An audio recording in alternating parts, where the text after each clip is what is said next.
Something unusual is happening in global politics right now. Donald Trump has claimed that the United States is currently in talks with Iran, and that Iran wants to reach a deal very quickly, possibly within just a few days.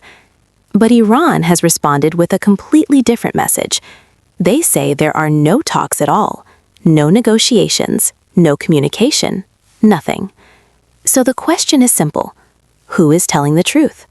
Or is something else happening behind the scenes? This situation may sound confusing, but when we analyze it carefully, it becomes much clearer. Let's break it down step by step. First, let's understand what Trump actually said.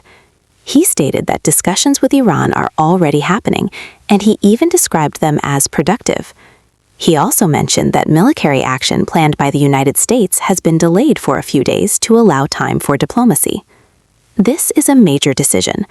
Delaying military action is not something leaders do lightly. It usually means one of two things: either real negotiations are happening, or there is a strategic reason to pause and wait.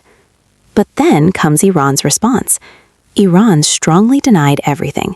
They said there are no direct talks and no indirect talks either. They completely rejected Trump's statement. Now we have a direct contradiction. One side says talks are happening, the other side says nothing is happening. So how is this possible? In international politics, this kind of situation is actually very common. There are several possible explanations. The first possibility is secret or indirect negotiations. Even if Iran publicly denies talks, communication can still happen through third countries. For example, countries like Oman or Qatar often act as mediators. In this case, messages are passed indirectly. So technically, both sides can claim different things. Trump may be referring to indirect discussions. Iran may be denying direct negotiations.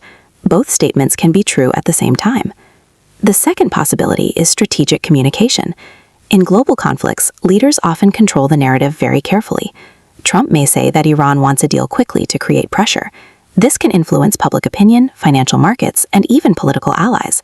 At the same time, Iran may deny everything to avoid appearing weak. Admitting talks could be seen as giving in to pressure. So denial becomes a way to maintain strength and control.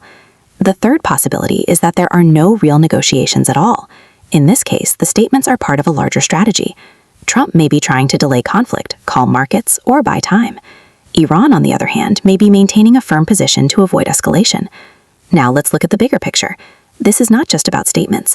There is an ongoing conflict in the region. Tensions between the United States and Iran have been rising rapidly. There have been threats of military strikes.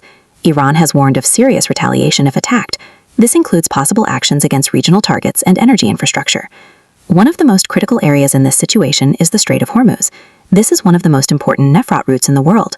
A large percentage of global oil supply passes through this narrow waterway.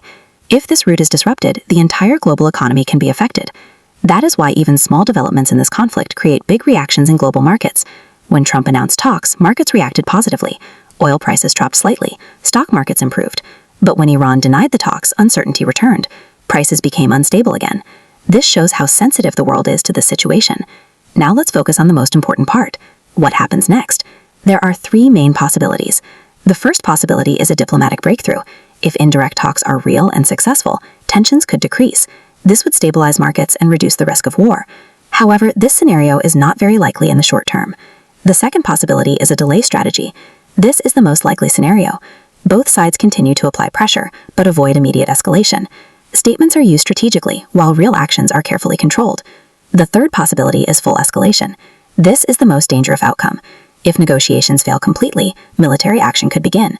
This would lead to retaliation from Iran and possibly a wider regional conflict. The risk level for this scenario is very high. So what is the final conclusion? The truth is not simple. Trump may be referring to indirect or strategic discussions. Iran may be denying talks to maintain political strength, and the real situation may be hidden from the public. In global politics, what leaders